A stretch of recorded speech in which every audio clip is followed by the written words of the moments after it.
Hey guys, it's Runchuks from Love the Spot. This week's episode has a slightly different format. JNandez joined me for the first part where we discussed the restart of the Galfond challenge. We also speculated on what's going on behind the scenes and how are both players dealing with the mental game aspects. We talked a bit about the leaks that Phil has plugged in his game and how Veni is mixing it up by changing his preflop strategy. And the second part of this episode is a Q&A session where I answer some of the questions from our live audience. As always, we have the timestamps in the description, so you guys can easily jump around the topics, and I hope you enjoy it. Hey guys, we're live. We've got... that wasn't necessary. We've got JNandez joining us today. He's right here, so... Hey man, great to have you back. Thank you very much for having me. I'm looking forward for jamming a little bit about the Galfond challenge and what else is on the table. Absolutely, yeah. I'm still setting a few things up. Still getting there in terms of, all the technical things. By the way, as you saw, we had the countdown going. I've been doing it for a few times already. That's something that I learned from you when I joined your Galfond challenge over-explained stream. You're turning into a real streamer suddenly. And well, I'm not so sure, but I'm definitely improving. It's you just off the mic today before we started. You gave me some more tips on some technical stuff. I'm definitely gonna look into it. So really happy that you're joining me. So anyway, guys, let me explain what's going on, and then I'm gonna take care of the visuals. We don't have the picture of JNandez. He just sent me a pretty cool picture, so I'm gonna put it out there as soon as I get to it, because I realize I'm not very good at multitasking, right? So let's just keep it simple for now. So the idea is, I suppose, first of all, many of you know that Galfond Challenge has restarted last week. It's super exciting. I was doing the commentary for the challenge on Run1 stream this Monday, so I actually saw a full session.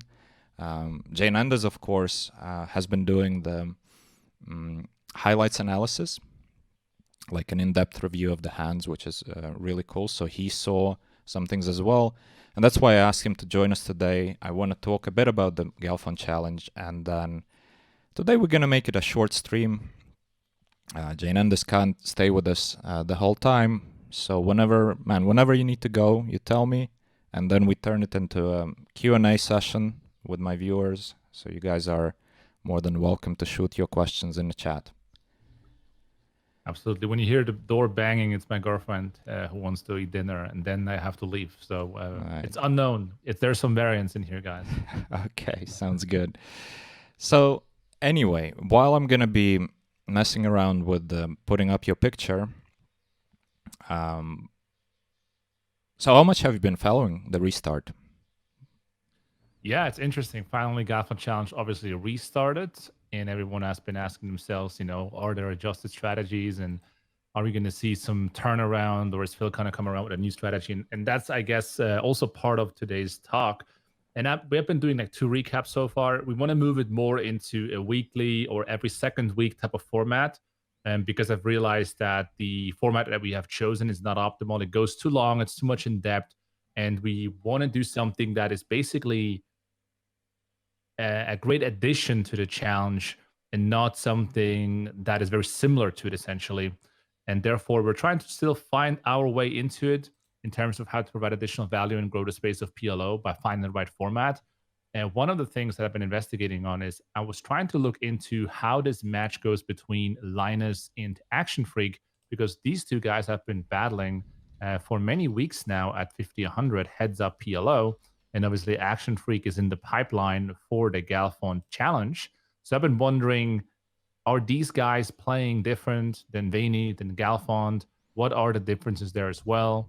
And are there some clear trends to be noted that would maybe put some of these guys in a better or worse position, essentially, to be up against Phil? And it was really interesting to see how like Linus, who's coming from NL, very strong NL player, of course, or maybe the best, is coming into PLO with his approach.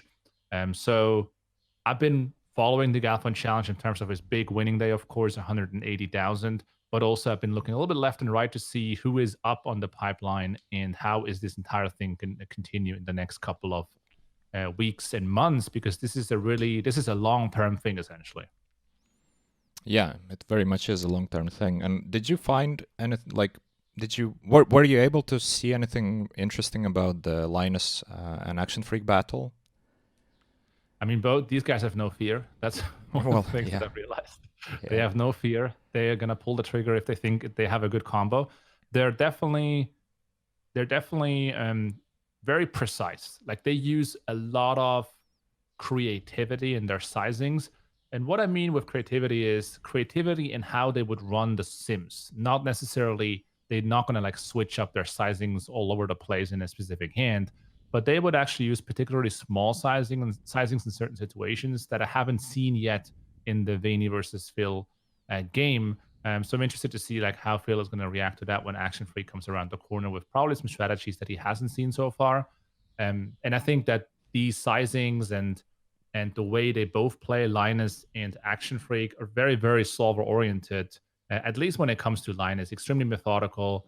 Very much thinking a ton about which combos to choose and just no fear. Even if his opponent looks like he's at the top of his range, I saw him pulling some bluffs that are just like considered, you can say, like extremely aggressive.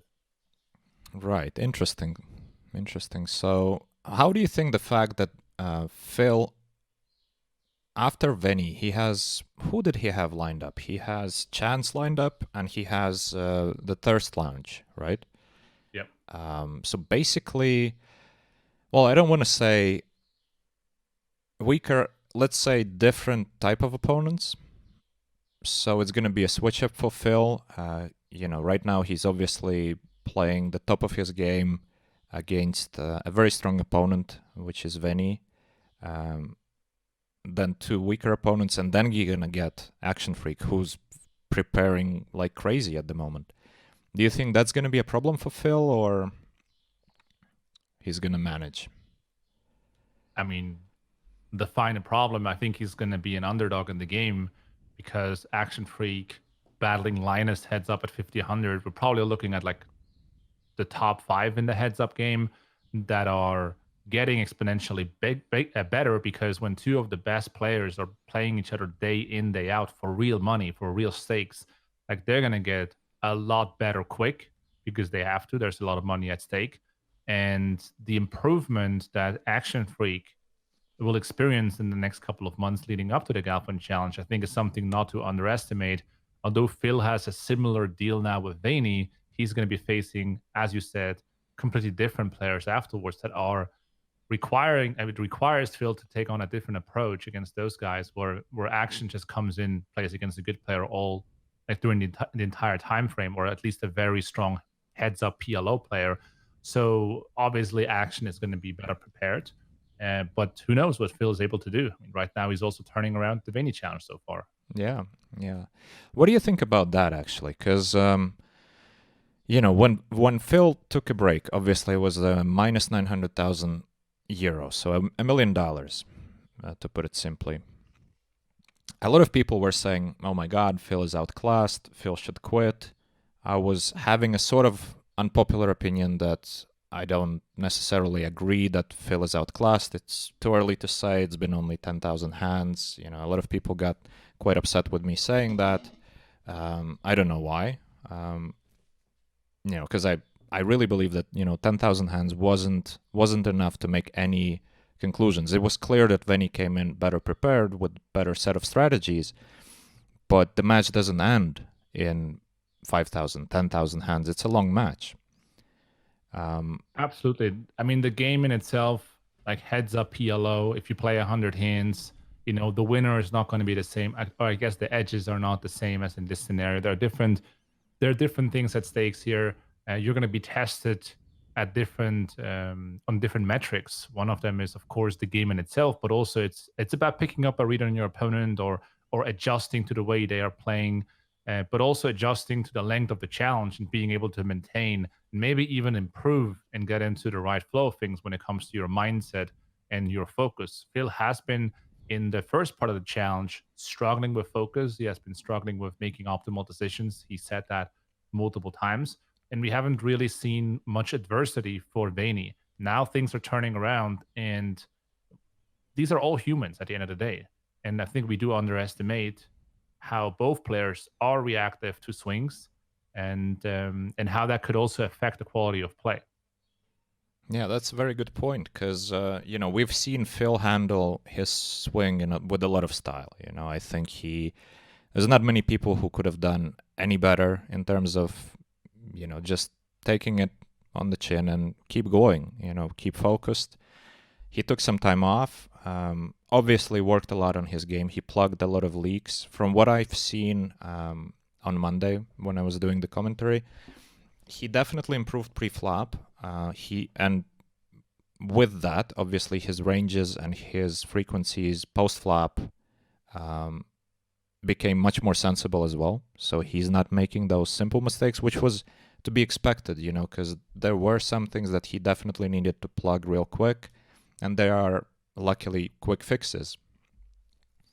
So he definitely improved, and still, I suppose, I haven't seen that huge day when Phil won, the first day back when he made the big score. I didn't see how the play went there.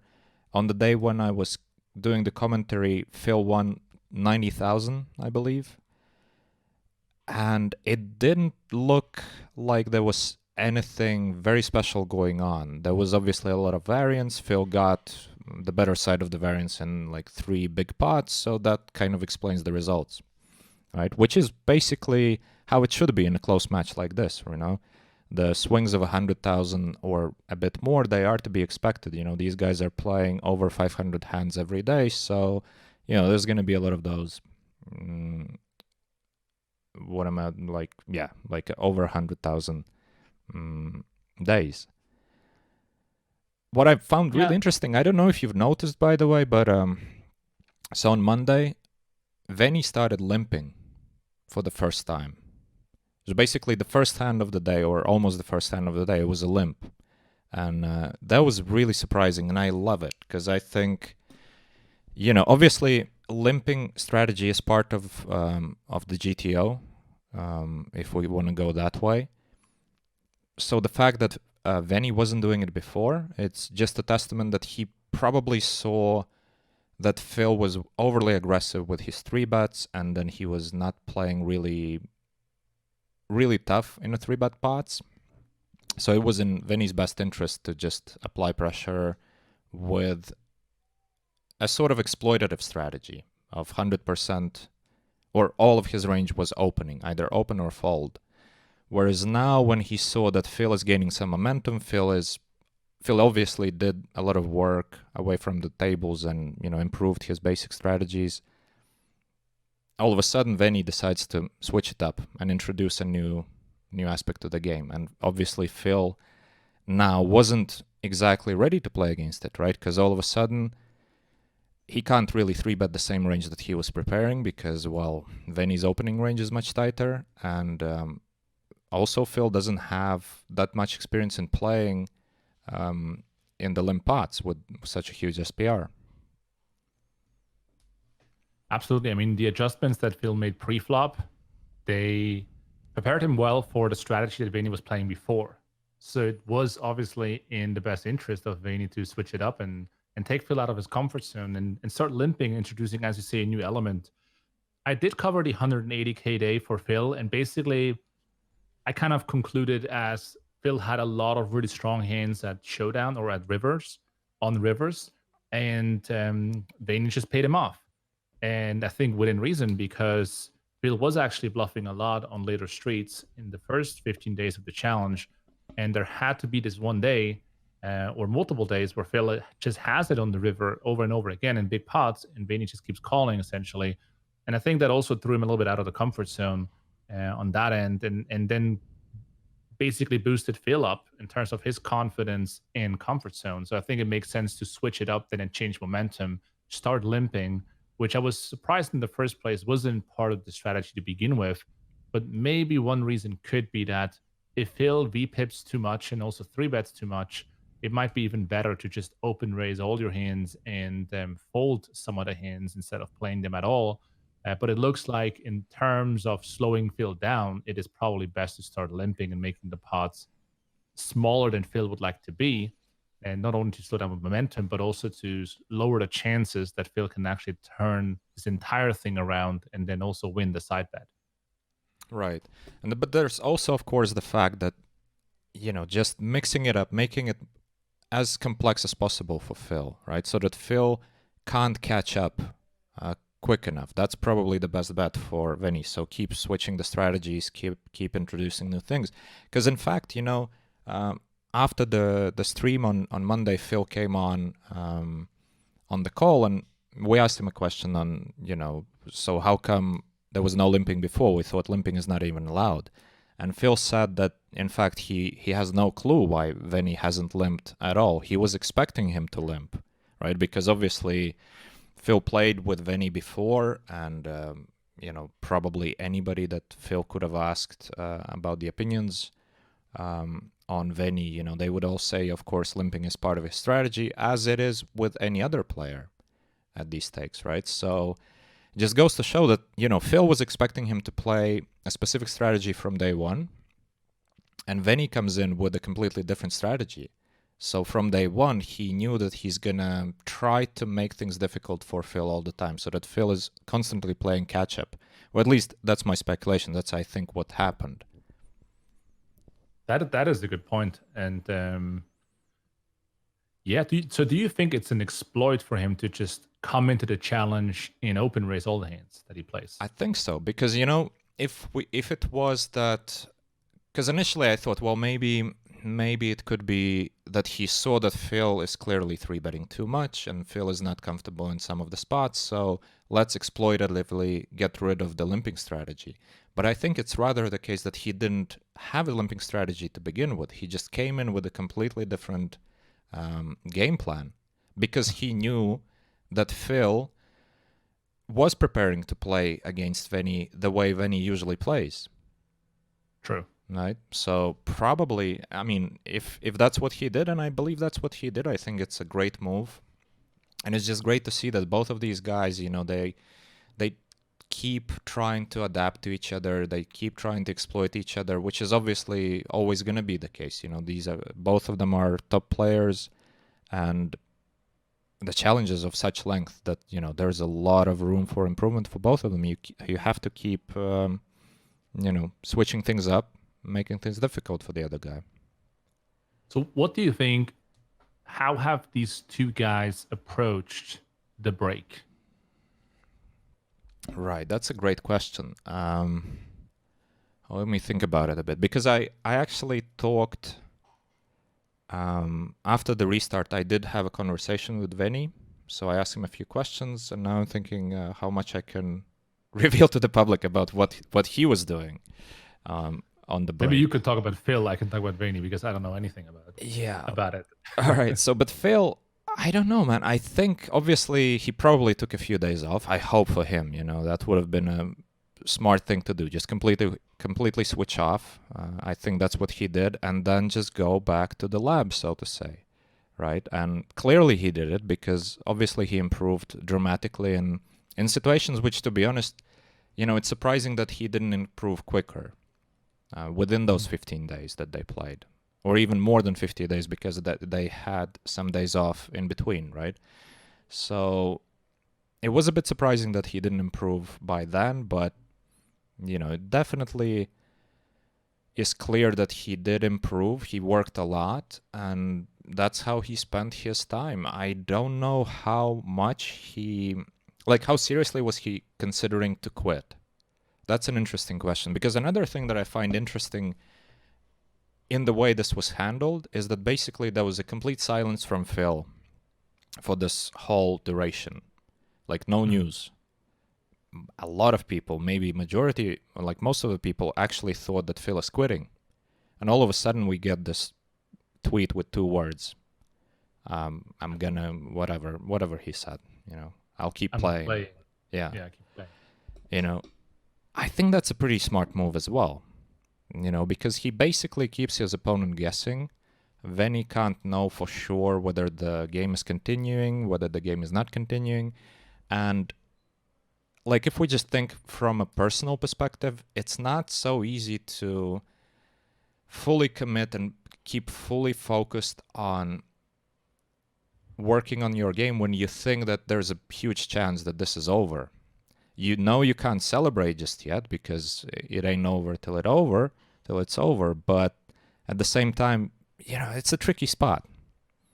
You have to That be. is a huge point. I never thought about that, but actually, Vinny maybe didn't know that it's going to continue, basically, and that is part of the edge that could be in the room here. As you're saying, there's tension. Exactly. I would think that he probably, again, I'm just guessing because I don't know the information, but I would guess he would have been happy just closing it down. Lock up the $1 million win, and it's good. Like, who doesn't want to have $1 million instead of having to risk to play under this tension and continue, essentially? Phil coming back and just announcing, no, we're going to keep playing is, it's definitely something that you think about before going to bed. Am I going to continue playing? Am I not going to continue playing? Should I prepare? Should I go into the lab? And he probably did, but probably if he would have known that this will happen guaranteed, it might have affected things in some ways.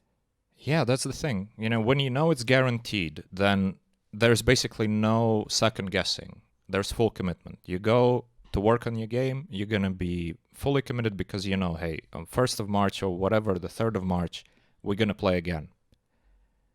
When you have, let's say, 4 hours that you designate to studying the game, and you're not sure that you continue, you're like, I don't know how serious I want to take it. Right. Yeah, it's interesting because Phil came back and won 180,000. I was saying as a joke, kind of, would be funny if Vaney would now take off like a week or something like that just after the first day. It's part of the rules. Like, it's part of the rules, yeah. Yeah, he's like, listen, if you can take off a few days and then come back and crush me, I'm just gonna take a few days off as well, and we see each other in 2 weeks or whatever. Yeah. It's very interesting to see how this is going to pan out because right now, what was it, 5 days after the restart, Phil won 4 of them. Okay, some of them were small wins, so it's basically a break-even day. But still, the momentum has definitely switched. Again, I wouldn't read into much into it because still, it's the same thing we were talking before. Those 10,000 hands, the first 10,000 hands, there was a lot of variance there, so we can't really know the true win rates. We can't know any of that. It's the same thing now, right? Phil might have 6, 7, 8 days in a row when he's winning. Doesn't mean that he's actually completely crushing. I haven't seen indication that he's crushing on the day when I was doing the commentary, so I've seen all the hands that happened. Didn't look like there was anything that, Veni is absolutely struggling. Sure, three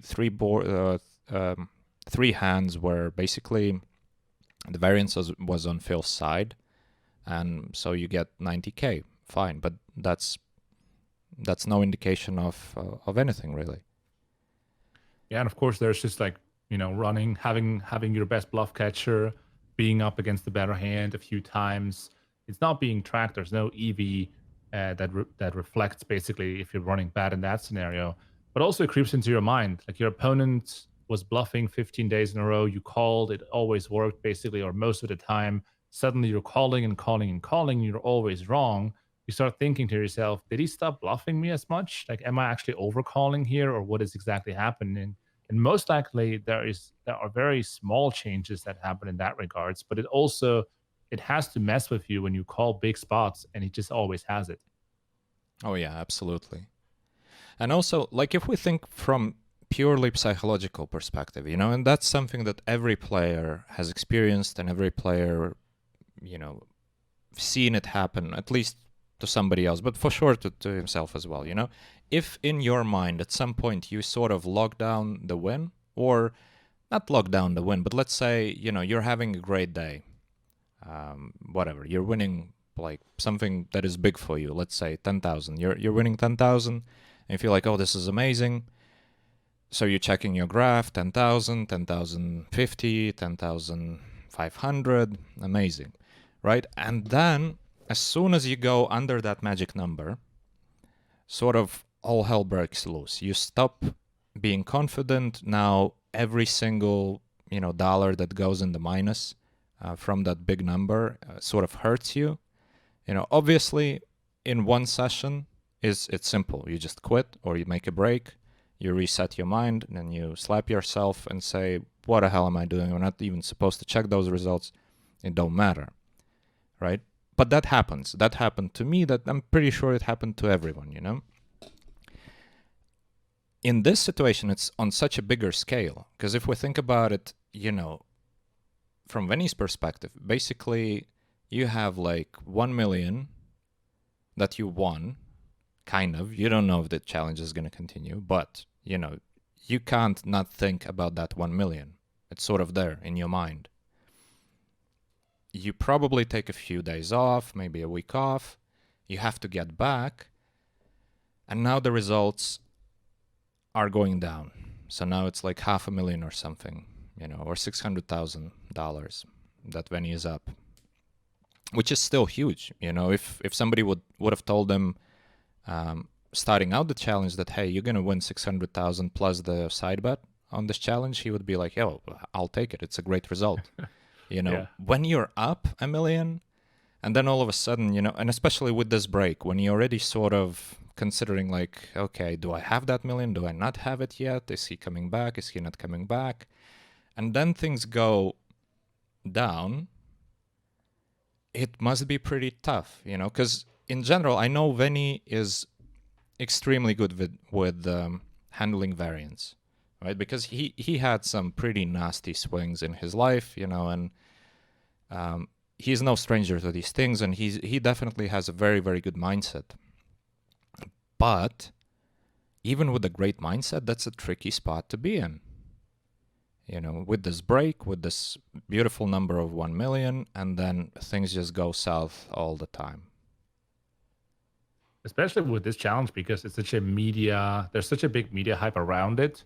And if you are the guy that crushed Phil Galfond for millions of dollars, or at least $1 million, and you just are this figure in the poker space, like similar to an Isildur that no one knows how he looks or knew how he looks, but he was just a crusher basically.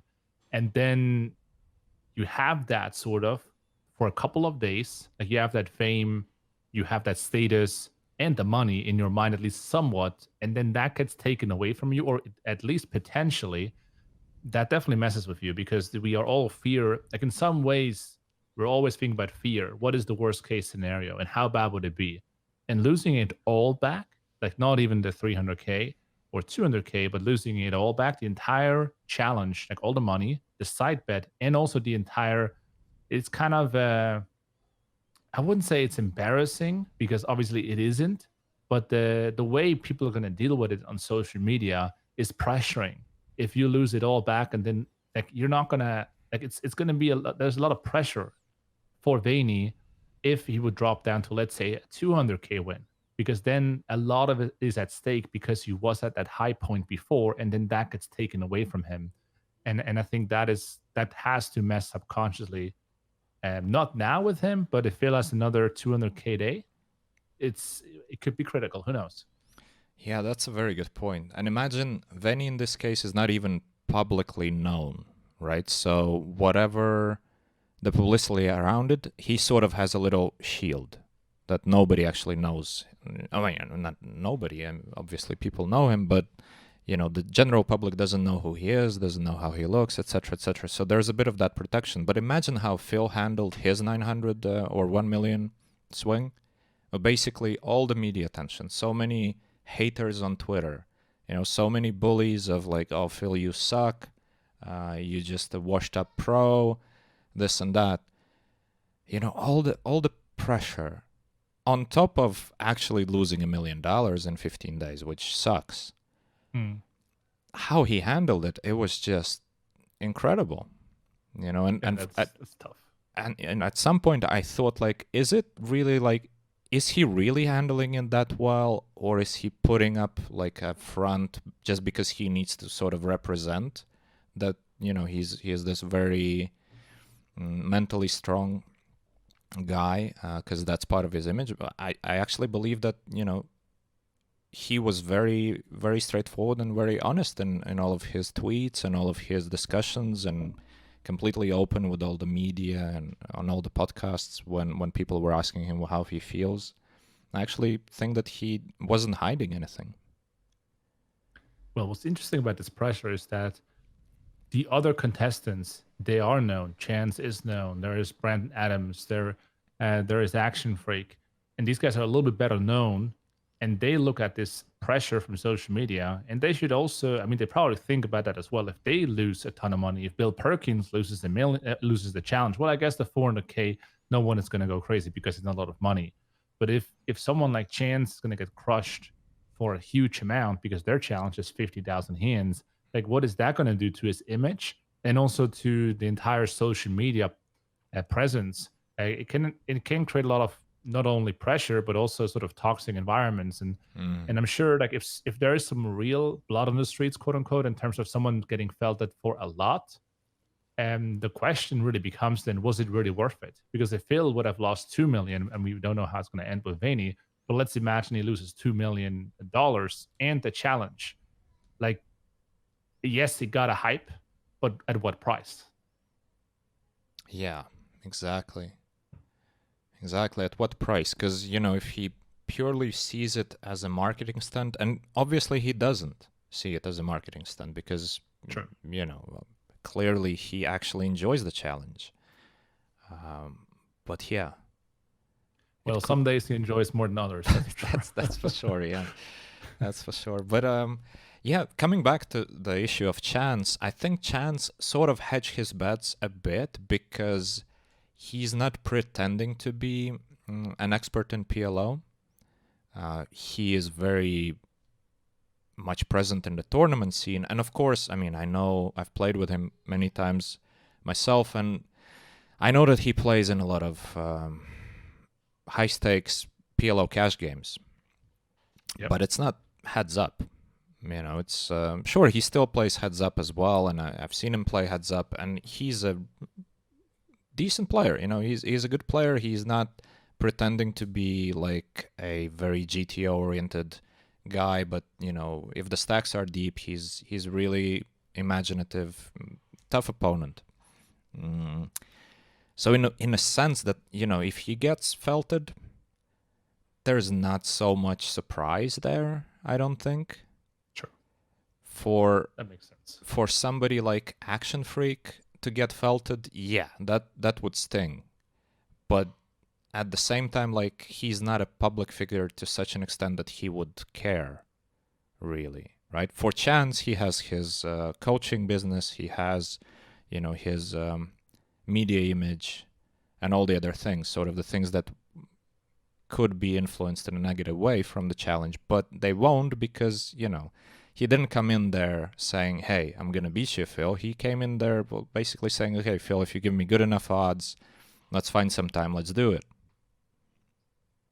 Yeah, but he's also, I wouldn't imagine that he's like much of an online player these days as well. So like moving into online, playing heads up where you play a ton of hands, and you play always one or two hands, usually two hands at the same time, and coming from a live round, and also playing 50,000 hands. I think it now becomes more and more clear, especially on the platform run at once, what 50,000 hands actually means, because it means a lot of days. And oh yeah, I'm not sure. I mean, Chance probably also looks at his challenge and is like, this is going to be a real commitment to play through 50,000 hands at 4 hours a day, or maybe they're going to extend that. I don't know. It probably would be better because otherwise it just drags out through like many, many months essentially of online action.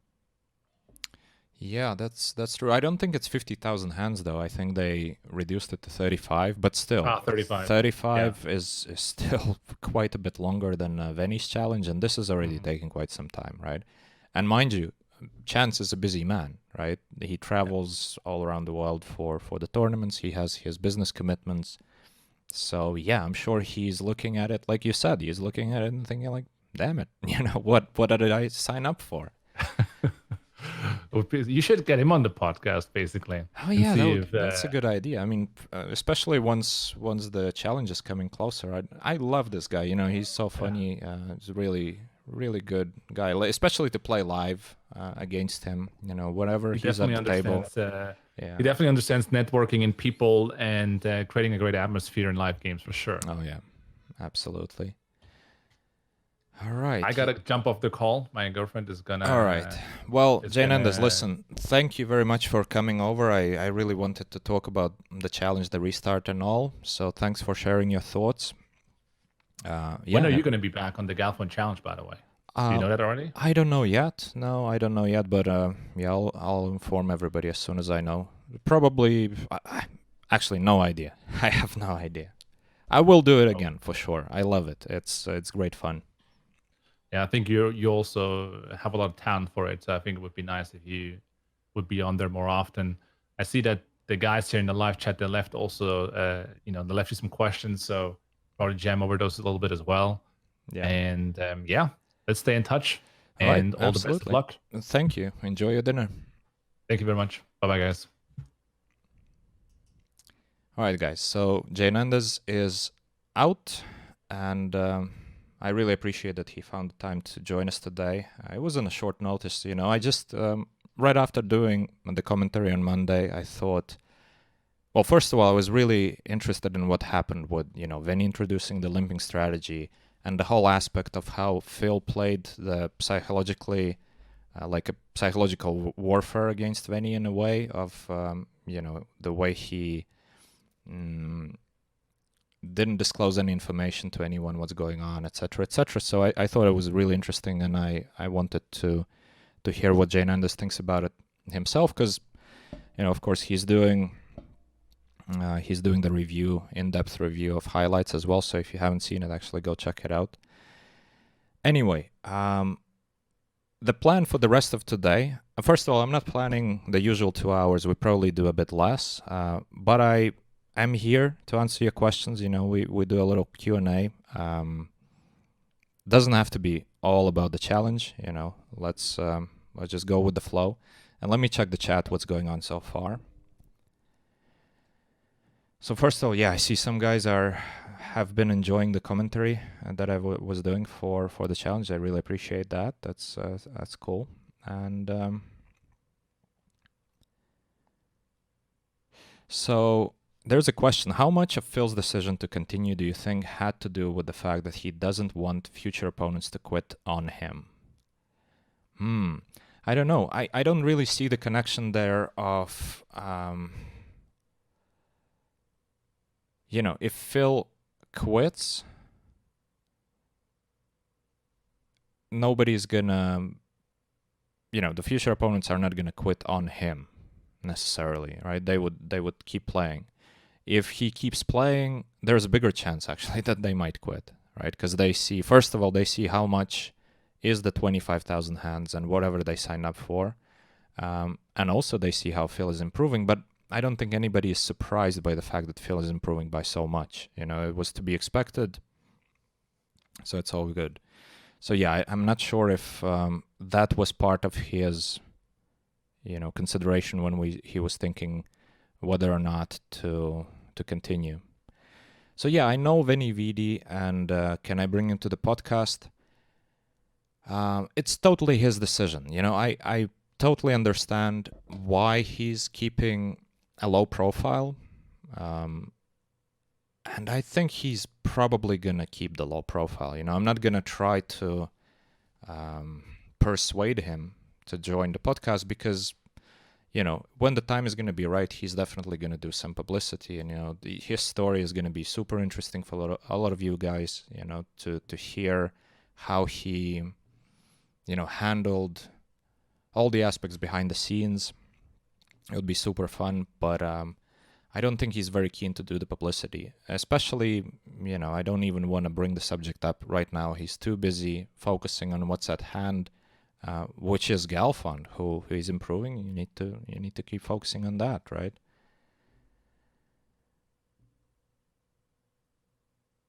Yeah, he can use the robot microphone from Toby to stay incognito. That's true. Toby actually upgraded his microphone. You guys probably noticed it.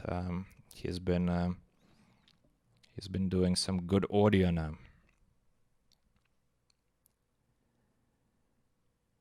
So, all right, the connection has a question for the transition between Galfond's challenge and the questions. Galfond has a very young child, just as I do.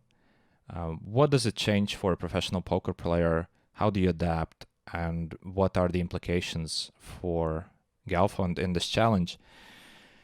Well, I can't speak for Galfond in terms of how it affects him. What changes is obviously everything, like really everything changes, right? Because most poker players obviously work from home. Sure, there are people who actually like rent an office or whatever, but mostly it's home. Like myself, I have a office, so to speak, at home, right? So you're always there, and the kid's always there, and especially in the beginning, the first year, a lot of things are happening. Obviously, both parents are usually inexperienced, unless you're from like a really huge family where you were nursing like little brothers or sisters along the way. But yeah, so definitely the life changes, like the priority changes in a way that you have to be more careful how you structure your time. You're a bit more tired. You need to find good routines. So basically, a lot of things change. But if you manage to sort of structure your days in such a way that, hey, there's the sacred time when I'm working, and then I'm not doing anything else, then the kid doesn't really come into this picture, right? And I think that's what Phil is doing. He has his challenge. Everybody knows not to bother him when the challenge is on, and that's it, But it's not easy to get to that point. You have to do a lot of adjustments in your life, so to speak, But for me, it wasn't that hard of a transition because I was already with pretty defined routines to begin with. So it was just a lot of tweaking, I would say. So, yeah, I won't comment on the nationality of VeniVidi. I don't think it's necessary. A lot of people also ask me, like, what's my nationality, etc., etc. As you guys know, I'm trying to stay as anonymous as possible in this situation. Obviously, I'm doing a podcast, etc., etc. I'm putting out a lot of information out there for you because I want to, yeah? It's fun for me. But at the same time, there are things that I don't want to disclose publicly because it's just not good for my business. And sure, I see the sort of disconnect here between the interests of my coaching business and my main business. My main business is still playing poker on a high level, right? And especially for the live games, it's not so great to be out there and, So yeah, I wouldn't comment on Veni's nationality. Do I live in a big house? I do. Yeah, I mean, define big. I don't know. It's big enough for me. So where's Toby? Toby's been busy today, so he might join me for a call later today, but I don't think it's gonna happen because we're not gonna go the whole 2 hours. So unfortunately, he couldn't join us today. Things like this happen. All right, what do you think of ethics around releasing several hours closely analyzing another player's game and then profiting from it, like Kanu's Play Like Linus course recently? Interesting question. I haven't, obviously haven't checked it out because it's a Hold'em-oriented course. I wasn't too interested in that. Just thinking about what you're asking, whether it's ethical. Yeah, it's sort of a gray area, right? I think what I don't like about it is that they're using the name of Linus in their promotion here, right? Because basically, what does he mean, play like Linus? Just because he observed Linus play, he immediately knows what it means to play like Linus? That's a stretch there. So if I was Linus, I wouldn't be too happy about it. I don't know if he's involved or did he say okay for them to go ahead with this name. I wouldn't be too happy in his shoes, right? Not so much for the fact that, somebody's analyzing your game and then putting it out there as a study material. I don't see much wrong with that because obviously, people rail the tables, people watch the tables. I get some people randomly asking me about hands that I played, even though I don't post them anywhere. It's just they observe them on PokerStars and then they ask. It's fine. You want to watch somebody else play, you want to learn from them, go ahead. Same if we think about chess. Of course, everybody's analyzing all the games, all the histories of the games, like, okay, Magnus Carlsen played like this against Karuna, or, so yeah, it's part of the game. There's nothing wrong with that. But using the name of a guy who's not affiliated with you to promote your product, I'm not so sure.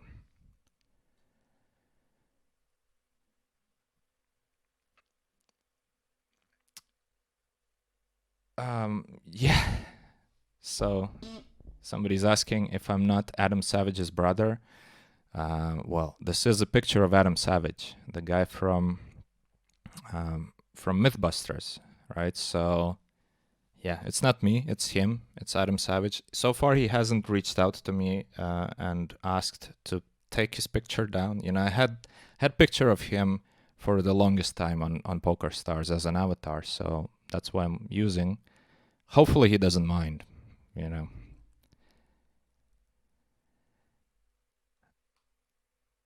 All right, so can you guys talk about studying PLO?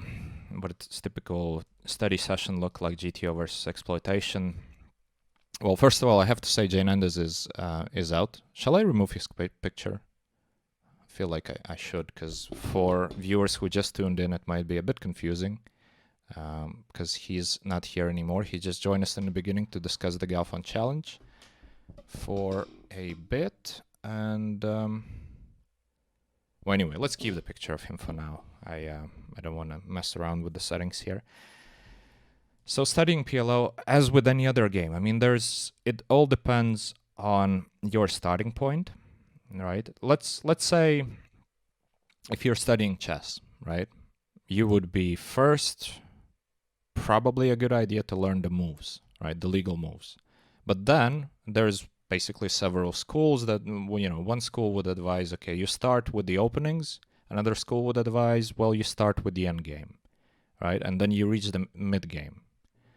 And obviously the mid game is the most difficult because the biggest strategic decisions happen there, right? The game openings are basically, something you can learn, and that's easy, something you can memorize.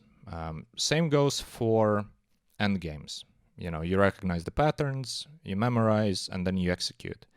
So the middle game is where all the magic happens. But the thing is, if you just memorize the opening, you're not going to be able to necessarily know what strategy are you going for in the mid game, right? You don't know what are the things you're actually trying to achieve. So memorization is not good enough. You're not going to achieve a very high level. You're going to achieve a good enough level to beat, some beginner players or some players who haven't prepared. And I think exactly the same things apply one-to-one in poker. Basically the equivalent of the game openings would be pre-flop. It's pretty easy, well, maybe not in PLO, but still pretty easy to memorize the general concepts of which hands you open, which hands you defend with, which hands you 3-bet, etc., etc., etc. Pretty easy to memorize. The thing is, just because you know what hands to play pre-flop doesn't mean you know what you're trying to achieve with them post-flop, right? And post-flop, clearly, flop, turn, and river are the most difficult streets to play and the most difficult ones to study, right? So, in my opinion, you first need to build a solid base. You need to build a good understanding of what you're trying to achieve with every decision that you make. Because then it's much easier to analyze whether you're actually doing decisions consistently and you're actually executing a strategy as opposed to just clicking buttons and, following some preset rules or, things like that.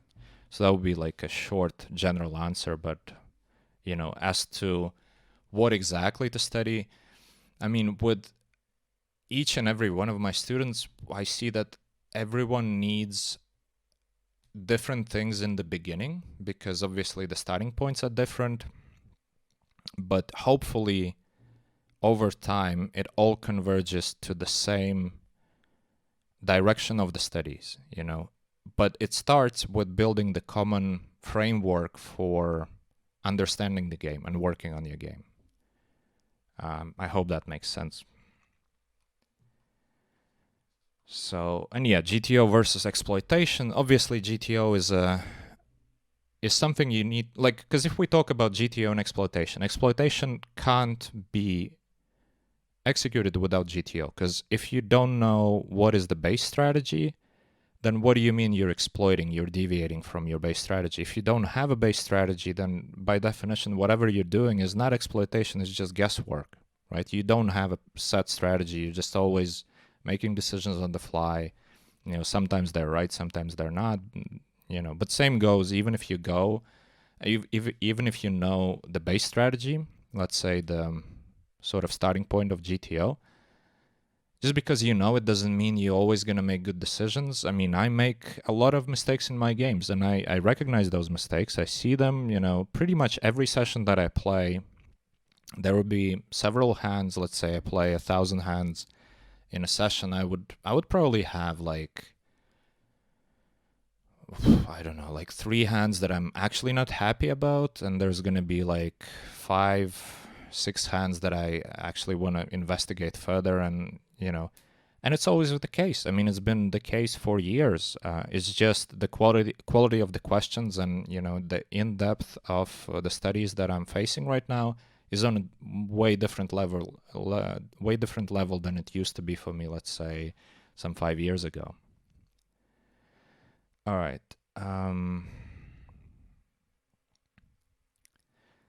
Do I think most people could... I've missed one question. So, thoughts on short stacking. Do you ever do it when you play high stakes? Yeah, definitely. I mean, everybody plays short stack.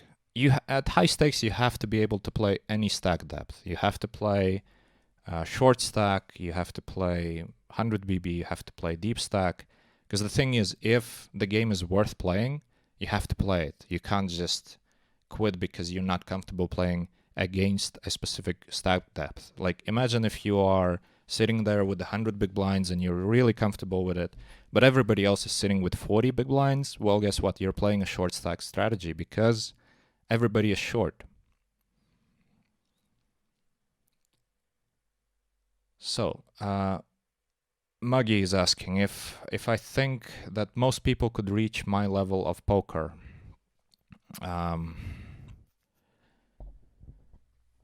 Good question. I don't know how should I answer it, because the thing is, I think anybody can do it,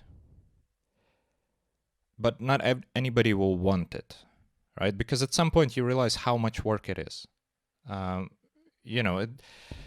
Let's say to go to a good level in mid stakes, it's already a huge amount of work. To go beyond that, it's again a huge amount of work. So not many people are ready to do this work. Not many people are ready to do the sacrifices, not many people are ready to stick with it, because it is really hard work to get to this level. But I don't see why somebody wouldn't be able to do it if they really want it. Right? But obviously want it and also have the right mentality for it, also have the right mental game, all the other aspects. And of course, you can get help with everything. If your mental game is sort of a weak point for you, there's so many great coaches out there that would help you out with it, who would set routines for you, etc., etc. And the thing is, there's not like one preset strategy or preset approach that's going to work for everyone. Everybody is different, so you have to find your own way, what works for you the best, the way you study, the way you work on your game, the way you play, all the other things. It's all has to be tailored to yourself. Hopefully you arrive to it yourself, with the help of somebody else or by yourself. That really doesn't matter. Obviously, it's much easier to progress quickly if you actually have somebody helping you on the way. Jerome Pallone is saying, last week, talking with the baseball guy, you spoke about the student mindset. Could you talk about the difference between the technical improvement and the mental improvement?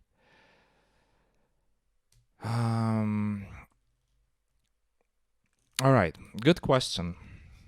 The thing is, right, technical improvement. You have to look at technical improvement from two perspectives. Like, one is just pure theory, right? You can work on your solver solutions. You can study your GTO all you want. You can be the best solver guy in the world.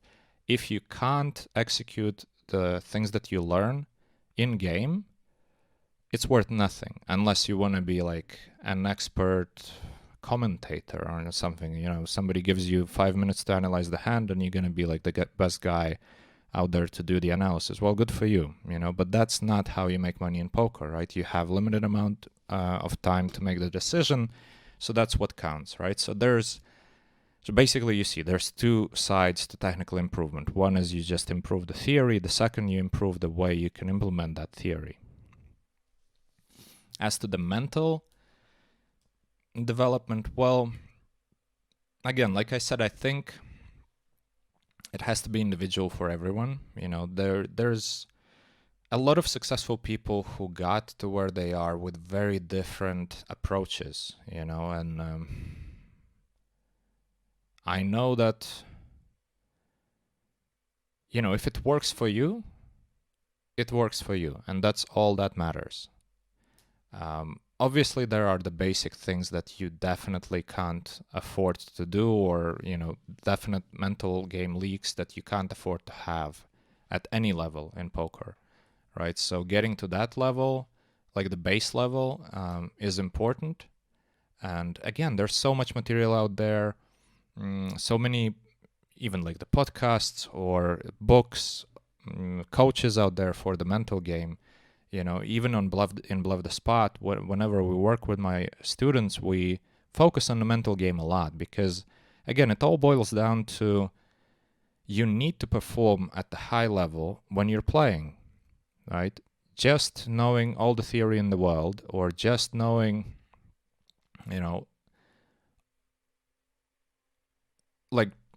just having like a super clear idea about hands if you have unlimited time to analyze them, that's not going to get you anywhere, right? And same goes for, if you usually are pretty good, but then you have tilt problems or you have problems with motivation or if you have problems with, how invested you get emotionally in the game and the results, this is all going to hurt you. So all the other work that you're doing is not going to be enough. You need to fix those things.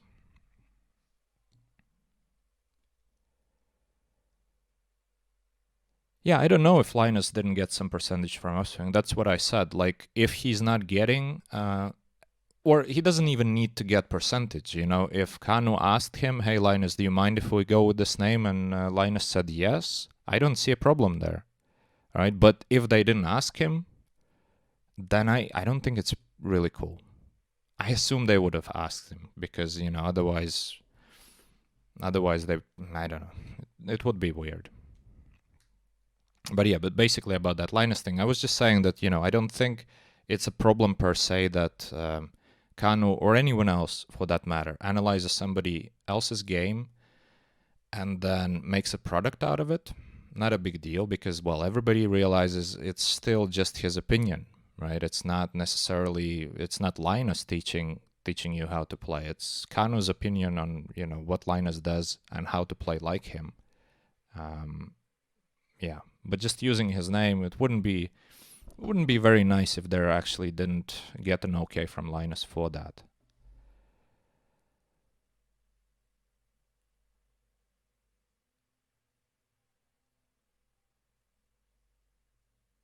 All right. So who is your poker, Roman is asking, who is your poker surrounding who had the most positive influence? Interesting question. You know, for me, obviously, once I moved to Malta, I met a lot of friends who played poker as well. I moved around the time when a lot of people moved here. So yeah, definitely they had some influence in a way. You know, from some of them I learned different perspectives of what it takes to be a professional poker player. But I think the biggest influence on me was right around the time when I started seriously playing live cash games. And I've met a lot of people along the way, many of whom are really close friends right now. And I think they had the biggest impact on many things in my poker career. Not only, you know, my understanding of the game, but also, you know, I mean, in fact, we had a podcast with Stefan last week, right? And it's going to end up on YouTube this weekend. So if you haven't seen it, then definitely check it out. And because we were talking about, you know, his team, he obviously was working together with people like Ben CB, Theodore, who else was there? Dominic Nietzsche,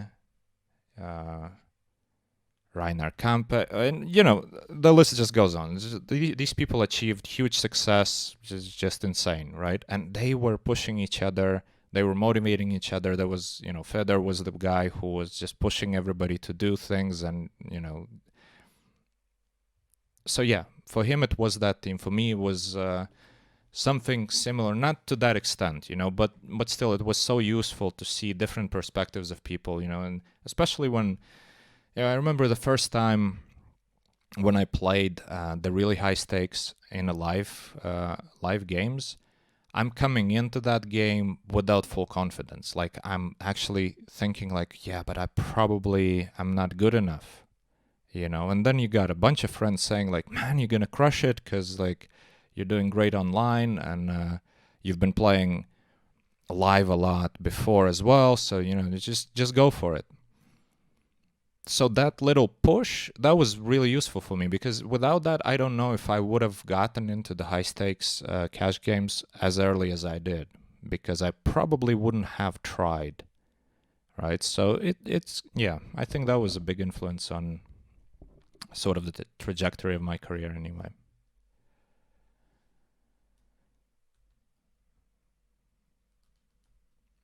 So yeah, transitioning from No Limit to PLO, would you use the Run It Once vision, JNandez bucket tool instead of solver first to get the feel of the frequencies, etc. That's a good point. Yeah, I think if you're just transitioning, if you're just starting out, going straight for the solver is probably way too complex unnecessarily, right? You have bigger things to worry, like you have to understand the basics first, right?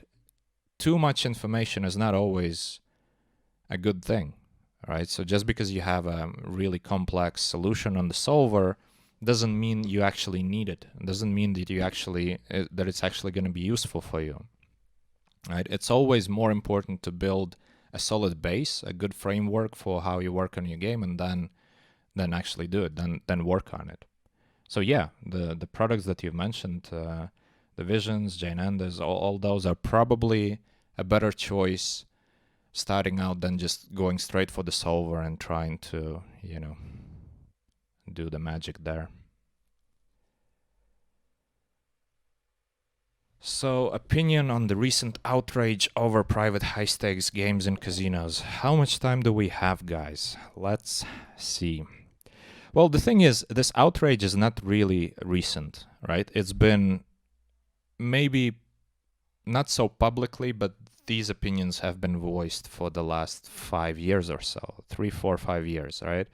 And I don't want to name any names, but there are people in Vegas who have been running their private games in the casino, like Aria, for example, and some other casinos, smaller casinos, or Win as well, where it was basically always a case of a private game. So there's a predefined list, and if you're not one of the people named on that list to begin with, you're never getting into that game. You can you can sleep in the casino, you're still not going to get on that game when it starts, because it starts with the predefined list, which is obviously, it sucks, right? Because let's face it, most people won't get in that game.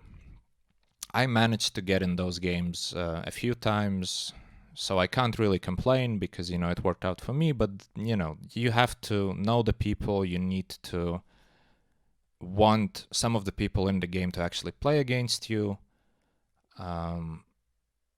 So, yeah.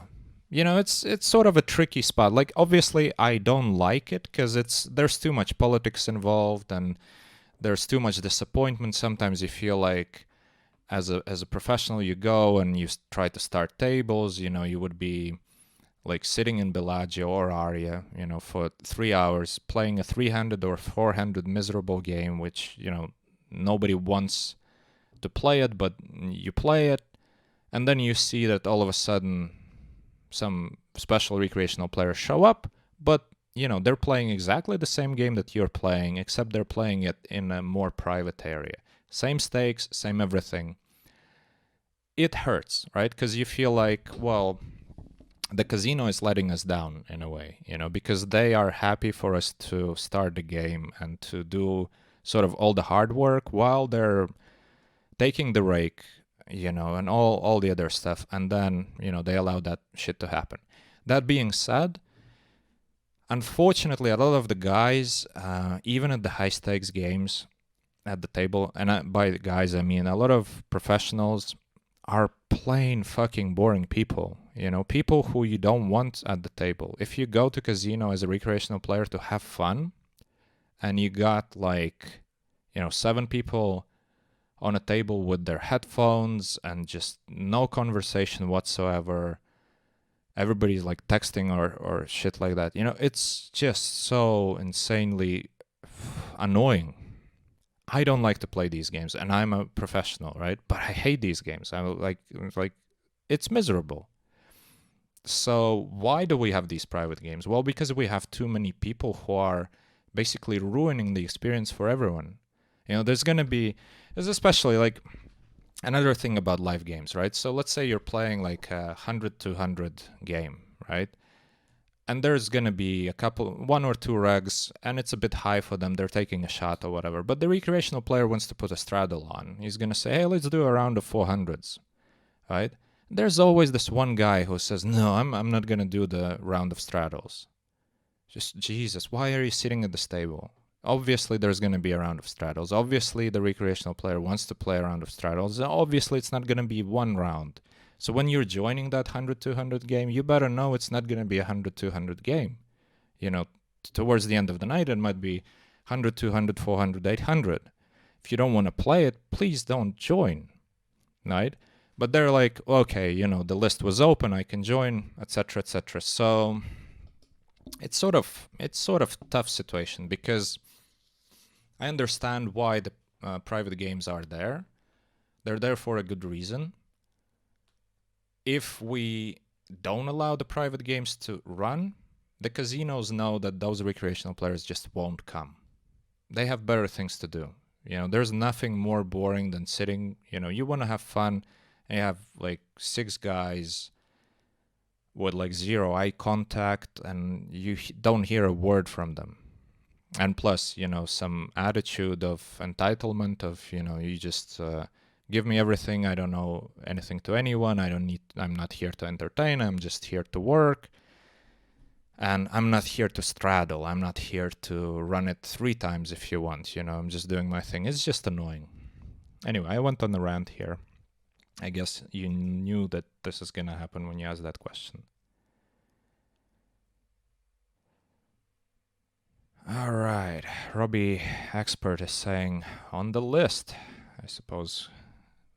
the list for the private games. Yeah, it's good to be on the list. I've been in situations, and I'm not gonna name the places. It wasn't always in the United States, some other things as well, where I was one of the people on the list. And it's just beautiful. You just know we have a game for a week running, and then, you show up at 11 because the game starts at 11.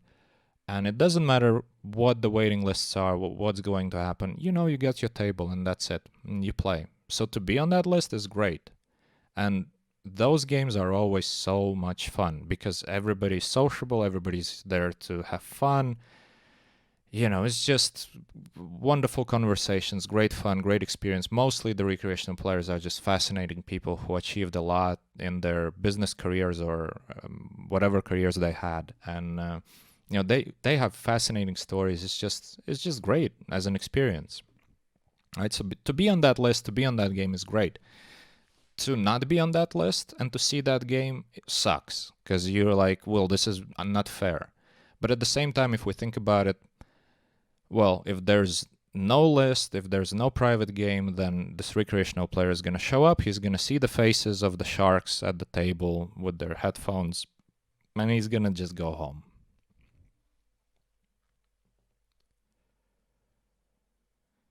All right, how do you feel, or no, how did you deal with people outside poker judging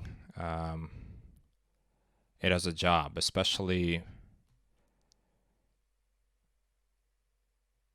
in the years when you transitioned to be a pro? Yeah, from traditional 9-to-5 office job people to banks, landlords. That's a great question. Really good question. The thing is, when I transitioned from 9-to-5 and a conventional career and all the diplomas from universities and whatnot, it was still a time when, professional and poker player, it was not like common to hear in the same sentence, so to say, right? Because it wasn't a thing. Nowadays, in many countries like, in the United Kingdom, in the States, in Malta, people hear, oh, you're a professional poker player. It's something different. At least people already know there's such a thing like a professional poker player. It's not all of a sudden this, you're imagining that that's a career. People actually say, okay, I get it. Professional poker player. Most people would even say, oh, it's very interesting. Obviously, banks are a bit of a pain in the ass because banks,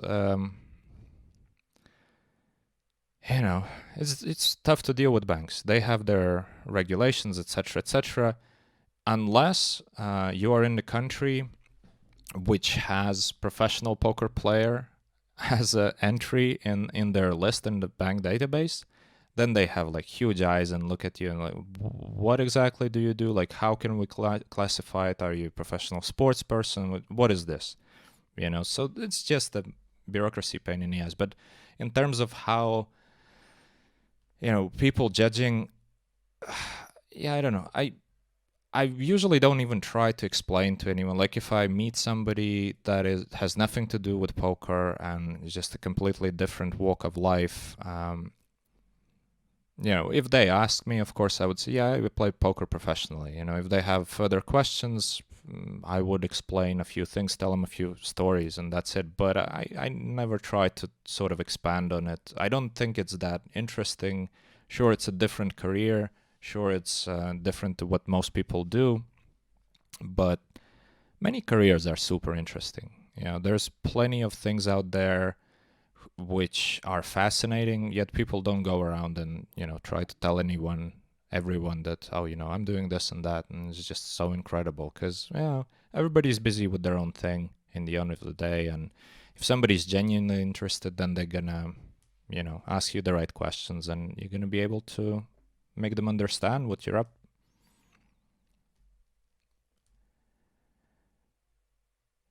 So Muggy is continuing with discussion. He's saying that I ask because it starts to annoy me that people are very conservative about poker.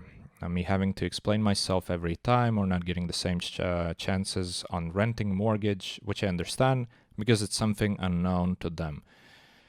But you would like people to be more open to it. Well, yeah, that's the problem. I mean, again, it depends on the country, I suppose. because more poker players you have in the general population, the easier for you to explain to people, what you're doing, because, at least they've heard of poker players before. Some countries, it's still a big problem. But, yeah, landlords, mortgage, sure. I mean, I didn't have any negative experiences here, but I suppose, like, I don't even think if I really talked with any of my landlords about what I do. Probably mentioned it, but for the most part, if somebody asks me, what do you do? I work at home. What do you do at home? I work on a computer. That's pretty much it. That's all you need to know. I mean, I'm not here to try to explain. Like, if I was, I don't know, a banker, sure, I can say, yeah, I'm a banker. Or I can just say, well, I work from home. This is my office. I work from home. What do you need? What do you want? Maybe it's just me. Maybe actually people really need to know. I don't know. So yeah, Muggy is Dutch. Yeah, you would expect people in Netherlands to be a bit more open-minded, but again, don't take it to heart. It's just, you don't need to explain what you do to everyone. It's just, you do what you do. You work at home. That's your thing, and that's it. That's all that matters. If they don't want to give you a mortgage, well, I tell you what, if you have a good enough bank statement and good enough cash flow, nobody gives a shit what you do as long as it's legal. Nobody's going to say, oh, but I think this is not, like, your cash flow is not as interesting as the cash flow of somebody who's employed as a banker, right? Obviously, a lot of poker players are actually pretty negligent when it comes to sort of putting everything officially and, taking care of the financial stuff, of all the accounting, etc., etc. And then no wonder there's a problem, right? Because if your income is sort of hard to understand, hard to classify, like an audit person would be scratching their head and like looking at it and thinking what's going on, well, then it's not surprising that, all the other problems occur. But if finances are in order, then yeah, I don't know why should it influence, your chances for the mortgage or your landlords.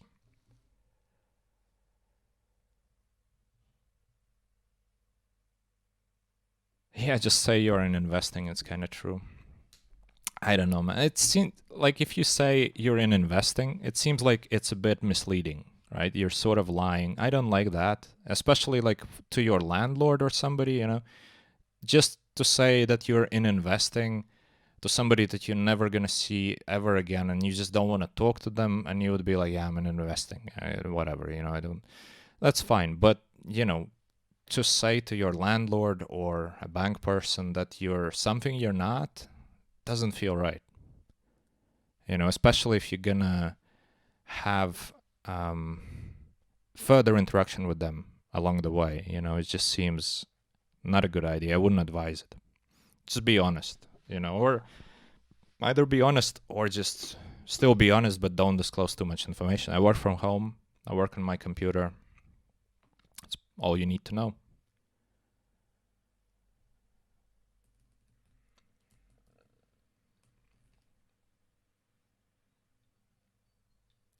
All right, so Grunpalone is asking, I said I was successful at my last job. What things I already knew that helped me in my poker career? Like good habits, learner mindset. Wow, I never thought about it from this lens, or from this perspective, rather. I think the work ethic that I developed in the previous job definitely helped, because just basically putting in long hours and sticking to it and being completely okay to fail, like zero problems with failing, Things don't work out, try again. Things don't work out, try again. And just probably because of, my previous job also required a lot of constant improvement, because the business was, without going too much into details, I basically needed to learn a lot of things about a lot of things, because we had a lot of clients in different industries, and so you needed to know at least a bit about all of them, right? And the easiest way to learn is you ask somebody, you read a book, or something along those lines, right? And that is basically how I approached poker as well. If I wasn't sure about something, about some concept, I would either ask somebody or buy a book. And routines, of course, yeah, like I said, routines and just the work ethic of, do the work. Because I think, what a lot of people are actually struggling a bit, when they go from 9 to 5 into poker, all of a sudden there is no set limits. All of a sudden there's no 9 to 5. There's no boss waiting for you at work. So some people work less and some people work way too much, right? They would go for these 10 days in a row, 14-hour days, and then they're burned out, and then they need 3, 4, 5 days to recuperate. It's just not a good and healthy lifestyle, and it definitely hurts you in the long run if you actually want to achieve a lot in poker. So that's probably something that a lot of people from 9 to 5, coming in from 9 to 5 into poker, are actually struggling with, of having a sort of balanced approach to what is your work now, right? Because when you go from regular job into poker, for a lot of people, it's not even clear what is my work, right? Is playing poker my work? Yeah. Is studying poker my work? Yeah. Is discussing hands with my friends work? Yeah. Is what else is work? A lot of people don't even really have a clear picture of what it is that they're supposed to do and for how long they're supposed to do it, because there's nobody there to tell them, hey, today is the day when you do this. Right, so you have to be sort of independent in the way you structure your day, in the way you plan things ahead, and in the way you execute everything. Yeah. So Double O Radical made a joke about, the previous discussion on what to do when people ask you what you do. He's suggesting telling them you're unemployed. I don't think that's a great idea, but go ahead, try it.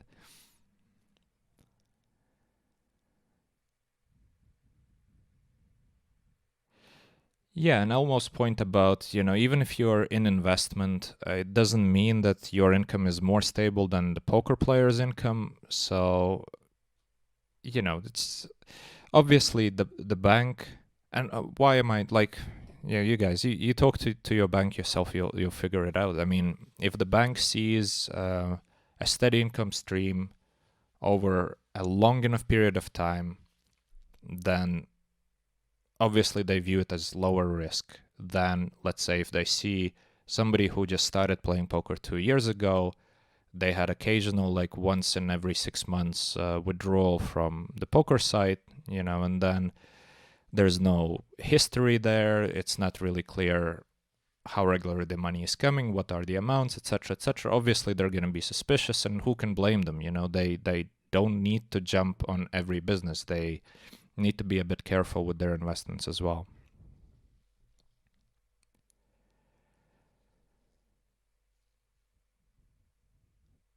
Yeah, poker is a bunch of short-term, high-risk investments, one after another. Not much different to Wall Street gamble in a way. Yeah, and actually, it's funny because a lot of people transitioned from poker careers into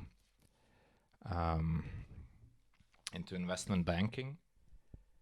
Actually, I just realized that I forgot to take the picture of JNandez off. Do we mind? Let's take it off. Let's not confuse the people who are still tuning in. Sorry about that.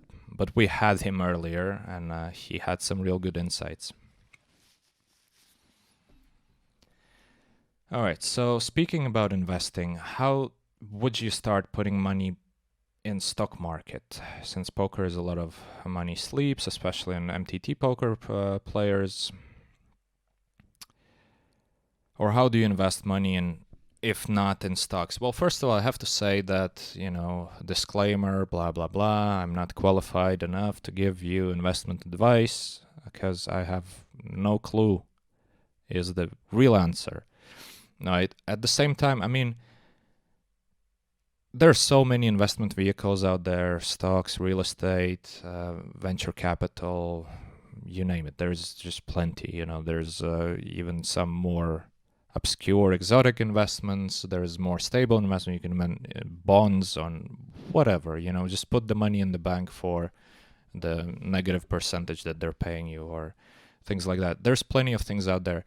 If you want to do investment that takes active involvement from you, let's say, if your investment span is sort of shorter term and you want to do a lot of trading with whatever investment vehicle that you chose, you better love that thing, because you're going to have to, constantly learn more and more and more and study. And, for most poker players, we don't have time to do trading. I've seen some people try. It usually ends either with them breaking their bankroll or quitting poker altogether, just because they enjoy the investment part so much and they enjoy trading so much that they just go full-time into it. And it's cool. You find your new passion, go pursue it, right? But other than that, I mean, there's so many investment vehicles out there. There's, investment funds and all sorts of things, and things require different involvement from yourself. They have different perceived risk, at least, and they have different sort of time frame for investment. You can have a longer term outlook or shorter term outlook, but anyway, I don't really want to expand on any of that any further, because really I'm not qualified to give you any investment advice. I mean, it's too easy to just say, oh, buy this stock. What do I know? I'm always very skeptical of people who are just basically, giving solid advice, like, oh, this is a good advice, without any qualifications, without any credibility there, and I don't think I have any credibility when it comes to investing in stocks or elsewhere. Even though I obviously do investing, but I'm not going to expand on that.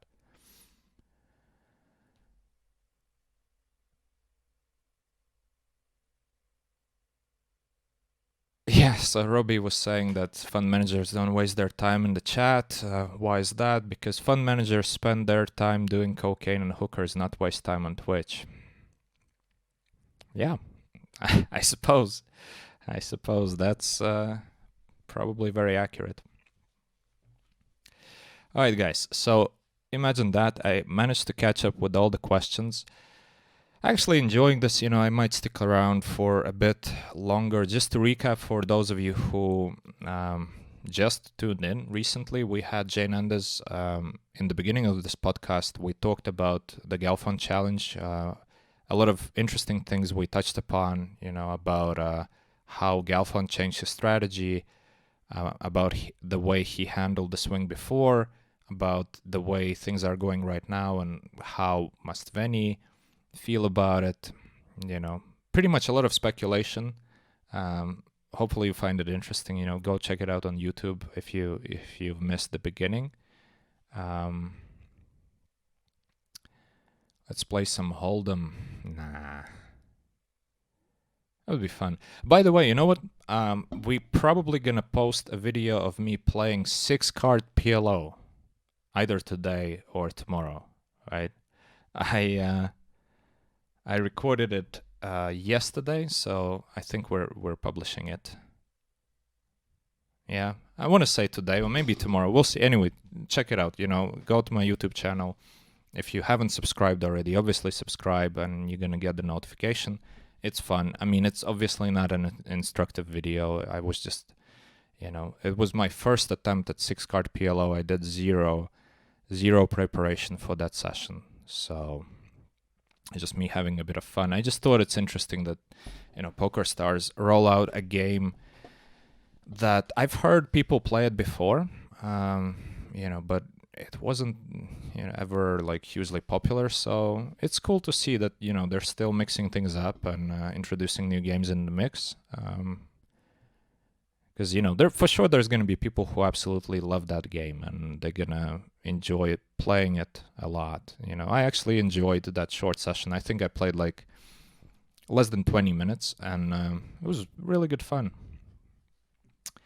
Oh, the video is online already. So yeah, you can actually, when we finish today, you can just go check it out. It's a short video.